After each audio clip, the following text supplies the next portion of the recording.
Apical cap x ray पे कैसा दिखता है और कौन सी बीमारी में होता है, ये आपको जानना बहुत ही ज़्यादा ज़रूरी हो जाता है क्योंकि एक डिफरेंशियल डायग्नोसिस इसमें बहुत इंपॉर्टेंट है और वो है पेनकोस ट्यूमर। तो कैसे पता करें कि अपाइकल कैप है या कोई मास लीजन है? तो चलिए, मैं doctor Harendra Kumar, lung super speciality centre Meerut और पल्मो क्रांति मेरठ में आपका स्वागत है। अगर आप हेल्थ केयर वर्कर हैं, पल्मोनरी मेडिसिन सीखना चाहते हैं, पेशेंट हैं, बीमारी समझना चाहते हैं, या हेल्दी इंडिविजुअल हैं, अपने आप को फेफड़ों की बीमारी से बचाना चाहते हैं, तो ये वीडियो, ये प्लेटफॉर्म आपके लिए है। तो ये पेशेंट आए थे हमारे पास, 44 ईयर ओल्ड मेल। इनको 20 साल पहले एक टीबी हुआ था, बलगम में पॉजिटिव टीबी था और कंप्लीट 9 मंथ्स का इन्होंने इलाज कराया था। तो 44 ईयर ओल्ड मेल आए थे, 20 ईयर्स बैक इनको पीटीबी की हिस्ट्री, 20 साल पहले टीबी हुआ था, 9 मंथ का इन्होंने कोर्स किया था गवर्नमेंट से। तो ये हमारे पास आए, सेम सिम्टम्स, कफ, खांसी के साथ, जिसमें कभी कभी म्यूकोप्रोडेंट एक्सपेक्टोरेशन आ रहा था, प्लस शॉर्टनेस ऑफ ब्रेथ। तो कोई फीवर नहीं था, नो फीवर, फीवर कुछ भी नहीं, चेस्ट पेन नहीं है, चेस्ट पेन नहीं था। तो ये दो सिम्टम इंपॉर्टेंट जो एक्टिव एक्सरबेशन को रिप्रेजेंट करते हैं, वो प्रेजेंट नहीं थे। तो ये पेशेंट का एक्सरे है। तो आप एक्सरे को अगर गौर से देखेंगे तो इसमें बहुत सारे पोस्ट इन्फेक्टिव या पोस्ट टीबी चेंजेस दिख रहे हैं। तो आप पहले हम लेफ्ट साइड की बात करेंगे, आप काफ़ी सारे फाइब्रोटिक चेंजेस देख सकते हैं। वो फाइब्रोसिस कुछ कैविटीज बना रहा है। ओके, तो यहाँ पे बहुत सारे हमें फाइब्रो कैविटेटरी चेंजेस देखने को मिल रहे हैं।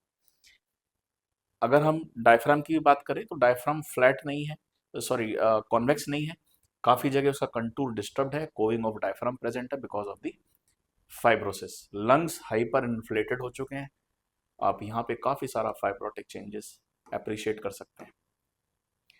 अब इसकी जो मेन फाइंडिंग है एक्सरे में, दैट इज अपाइकल कैप। तो अपाइकल कैप आप ये अप्रिशिएट कर सकते हैं, this is the apical cap. तो अपाइकल कैप क्या होता है? एक होमोजीनियस ओपेसिटी होती है।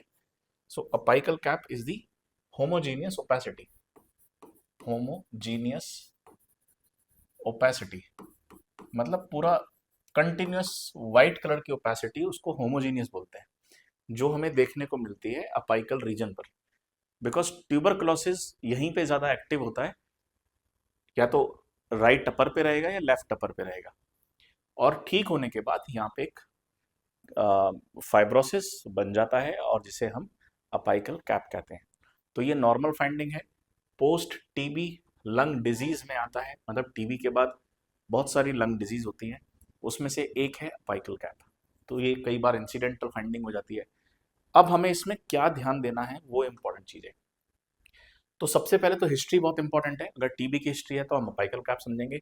बट अगर पेशेंट आपको बता रहा है कि मुझे चेस्ट पेन है, chest pain, severe chest pain है, परसिस्टेंट है, और बार बार हमें पेन किलर लेना पड़ रहा है, और लोकलाइज्ड एरिया पे, लोकलाइज्ड एरिया मतलब जैसे अगर सपोज करो यहाँ पे कोई मास लीजन है, तो यहाँ पे लोकलाइज्ड एरिया में पेन रहेगा, प्लस रिब इरोजन्स हम अप्रिशिएट कर पाएंगे सिटी स्कैन पे, और हॉर्नर सिंड्रोम प्रेजेंट हो सकता है, हॉर्नर सिंड्रोम।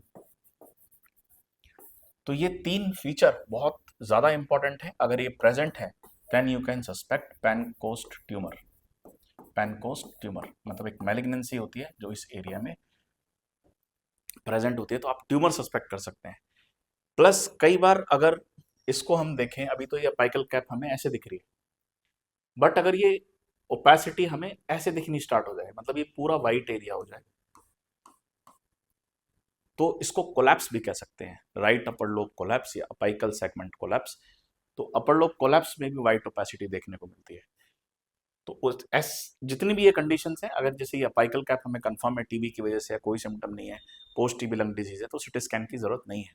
बट अगर चेस्ट पेन प्रेजेंट है, परसिस्टेंट सिम्टम्स हैं, फीवर ऑन एंड ऑफ चल ही रहा है, तो आपको सिटी स्कैन कराना कंपलसरी हो जाता है, just to rule out any malignancy. Okay, तो अपाइकल कैप के ये सिग्निफिकेंट फीचर्स हैं। इस तरह का एक्सरे आपको याद रहना चाहिए। हमें ऊपर की तरफ देखना होता है, हमें ट्रकिया अप्रिशिएट करनी होती है, सेम साइड पे शिफ्ट हो रही है, मतलब फाइब्रोटिक चेंजेस है, पुलिंग इफेक्ट ऑलरेडी प्रेजेंट है। तो thank you so much, I hope आपको अपाइकल कैप समझ में आया होगा, और ऐसी ही ज़्यादा वीडियोस के लिए आप मेरे साथ बने रहिए, मेरे चैनल को फॉलो सब्सक्राइब करते रहिए। Thank you.